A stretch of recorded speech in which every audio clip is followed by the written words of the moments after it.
Comment avoir un blog rentable? Aujourd'hui, on va voir ensemble quels sont ces 7 commandements. Bonjour, je m'appelle Stéphane et si vous cherchez à créer votre business en ligne, bienvenue sur cette chaîne qui travaille à domicile. Abonnez-vous et cliquez sur cette petite clochette de notification qui vous permettra de ne rien louper. L'amour. Tout commence par une histoire d'amour entre vous et votre blog. On le sait. Cela dit, on y met d'autres choses aussi dedans. On y met beaucoup de notre fierté. Hein. Ça nous représente, notre blog. Attention, hein, fierté, honneur, tout ça. De l'ego. Voilà. Ça, c'est pas très bon, hein, quand même. Mais bon.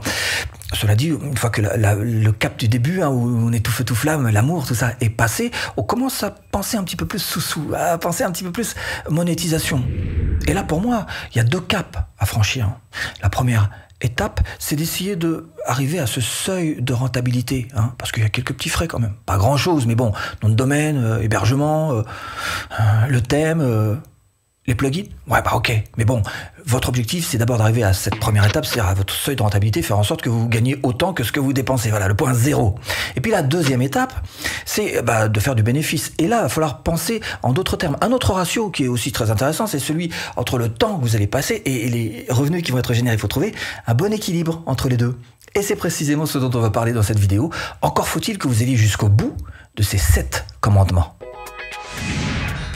Premier commandement, une niche rentable, vous trouverez. Soyons clairs, toutes les thématiques ne sont pas égales. Il y en a certaines qui sont plus lucratives que d'autres. 3 ingrédients. Un des ingrédients de votre réussite, c'est de faire en sorte de créer de l'intemporel. Pourquoi? D'abord parce que Google, effectivement, met beaucoup de temps à prendre votre article, à le remonter tout en haut de son moteur de recherche pour vous générer du trafic. Et ensuite, une fois qu'il est tout en haut, si on se rend compte que votre contenu est obsolète, dépassé, il va recouler dans les bas-fonds aussi vite. Alors là, ça fera beaucoup de boulot, finalement, pour pas grand-chose. Bien sûr, vous avez intérêt à répondre à une problématique particulière, précise. Parce que si votre blog, c'est un mélange de recettes, gratins dauphinois, de drones et de cours de MMA, vous filez un mauvais coton. Dit autrement, ne vous éparpillez pas. Troisième ingrédient, l'amour. On y revient à cette histoire d'amour, parce qu'effectivement, il va falloir mettre un petit peu d'amour dans votre blog, et puis surtout de l'amour dans votre thématique si vous voulez rester motivé de longues années sur votre thématique. Alors peut-être pas de l'amour, ok, bon, de la passion, peut-être pas non plus de la passion, au moins au minimum quand même une forte zone d'intérêt, parce qu'encore une fois, vous êtes là sur du long terme. Deuxième commandement, dans des outils premium, vous investirez. Tout le monde veut du gratuit. Tout le monde veut du gratuit. Évidemment, on ne veut pas dépenser un sou, on voudrait arriver au sommet sans avoir dépassé un sou. Tout le monde. Alors, première chose, à mon avis, le mot-clé là-dessus, c'est le mot comprendre. Il faut absolument que vous compreniez quelques petites choses. C'est que tous les gens que vous regardez, que vous admirez, que vous aimez sur YouTube, sur vos blogs, etc., il n'y en a pas un seul qui est arrivé sans avoir investi quand même. C'est pas possible. Investi dans des outils, investi dans des formations, investi dans ce que vous voulez. Mais il y a un moment, il faut dépenser. Hein. Et parmi ceux-ci, vous pouvez être sûr aussi qu'ils ont tous très bien compris le fait que d'investir n'a fait qu'accélérer ce processus de la réussite. Alors, investir dans votre blog, ça passe par le nom de domaine, évidemment, par l'hébergeur, par le thème. Alors, le thème, c'est le truc sur lequel on fait le plus d'erreurs. D'abord parce qu'à chaque fois, on perd un temps fou en restant gratuit. Et puis après, on achète le moins cher. Et puis un jour, on en a marre d'enchaîner les galères. Et enfin, on s'y met. On achète un vrai thème premium qui fonctionne. Alors, moi, ce que je vous recommande, c'est d'aller directement là où le produit est bon. Pas de miracle. Personnellement, j'utilise ThriveTime. Je vous mets là-dessous en description. Si vous voulez voir ce lien en particulier, celui-ci est particulièrement optimisé pour avoir des clients, notamment. Et puis, il y a l'autorépondeur aussi qui est super important sur votre blog. Là aussi, partez pas dans des trucs trop alléchants. Il n'y a pas d'erreur. Si vous voulez du bon, il va falloir y mettre un tout petit peu le prix. Personnellement, j'ai choisi ce GetResponse. Il y a 5 ans, j'ai un petit peu fureté un peu partout pour essayer de trouver où est-ce que je pouvais trouver le... Et puis à un moment, je me suis arrêté. Voilà, j'ai dit voilà, là, stop. On a trouvé le bon GetResponse qui va vous faire payer de plus en plus cher, mais en fonction du nombre d'abonnés que vous aurez, et puis sur lequel vous allez pouvoir choisir quelques petites options supplémentaires que vous voulez ou pas. Si vous voulez pas, vous resterez sur un prix mini. Sinon, vous mettrez toutes ces options qui servent effectivement, mais pas tout de suite, mais petit à petit, au moment où vous le souhaiterez, où vous l'aurez décidé. Et c'est GetResponse. Troisième commandement, les notions du web marketing, vous connaîtrez. Le blogueur est un touche-à-tout. Le blogueur est capable de construire une maison de ses mains, son site, de A à Z. Il est capable aussi de créer des événementiels pour faire venir des gens dans sa maison, inviter des gens qu'il aimerait bien recevoir et qu'il sait recevoir d'ailleurs de la plus belle des manières. Il est capable aussi de prendre son petit briquet, de descendre les marches et d'aller tout au fond de sa cave dans cette vieille malle rouillée pour retrouver les vieux secrets du SEO.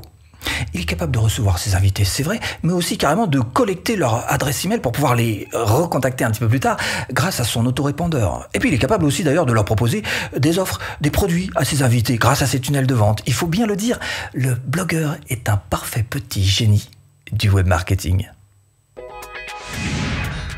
Quatrième commandement, pour la bonne stratégie marketing, vous opterez.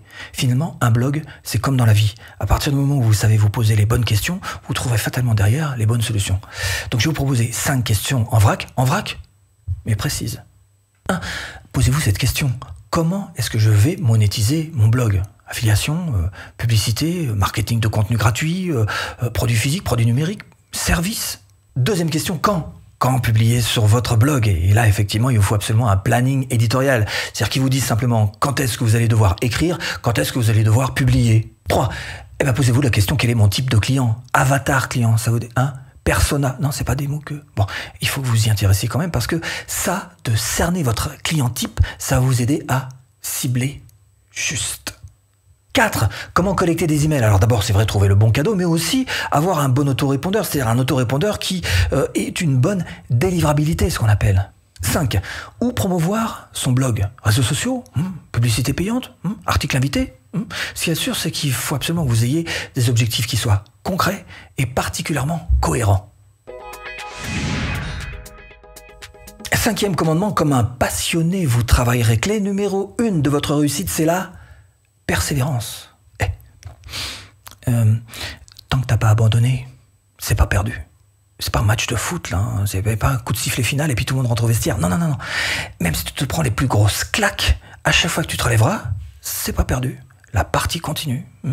Alors, une des notions les plus importantes, surtout quand on est extrêmement passionné, on a tendance un peu à s'éparpiller, une des notions les plus importantes, c'est de savoir gérer son temps. Et savoir gérer son temps, c'est aussi important que de savoir gérer ses finances. Et là, je vais vous parler de productivité. Et c'est là que tout le monde s'en va, c'est parti, il n'y a plus personne. Et la productivité, c'est super important parce que c'est ce qui va vous faire gagner du temps sur votre travail. Vous allez travailler beaucoup plus vite et donc, du coup, ça va vous libérer du temps. Du temps libre. Alors, soit pour du loisir, soit pour essayer de gagner plus. Quoi qu'il en soit, vous allez devoir chercher à créer des tâches répétitives, des routines pour vous aider à aller plus vite, à avancer plus vite et donc, gagner du temps. 6e commandement, la méthode 20-80. Tu appliqueras la loi de l'efficacité par excellence, la loi de Pareto. J'ai fait une vidéo là-dessus, je vous la mets là. Je la pose là, voilà, elle est là. Voilà. Bon, maintenant, en quelques mots, s'il fallait résumer cette histoire de 20-80, c'est que 20% de vos actions donnent 80% de résultats.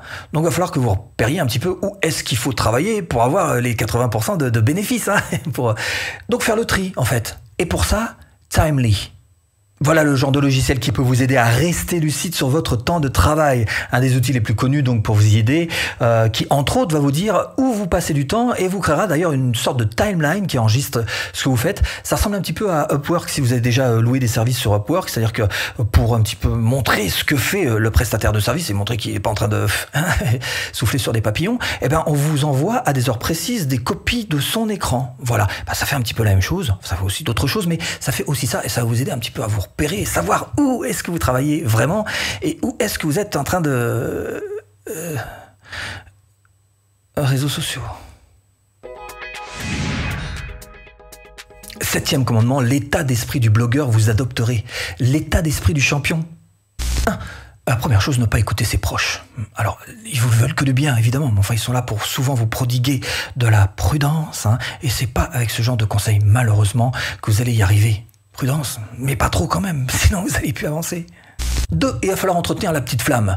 Ça veut dire qu'il faut absolument que vous lisiez, vous continuiez de lire, quoi qu'il arrive, les blogs de vos héros.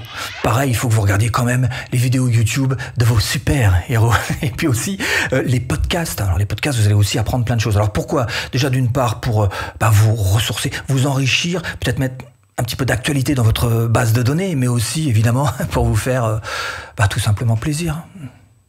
3. On y pense peu, mais c'est important, c'est de lire. Lire quoi ? Lire principalement des livres de développement personnel. Tous ceux qui vont vous permettre de repousser toutes ces croyances limitantes qu'on a en nous. 5. Appliquez ces 7 commandements, et même le 8e. Formez-vous pour avancer plus vite.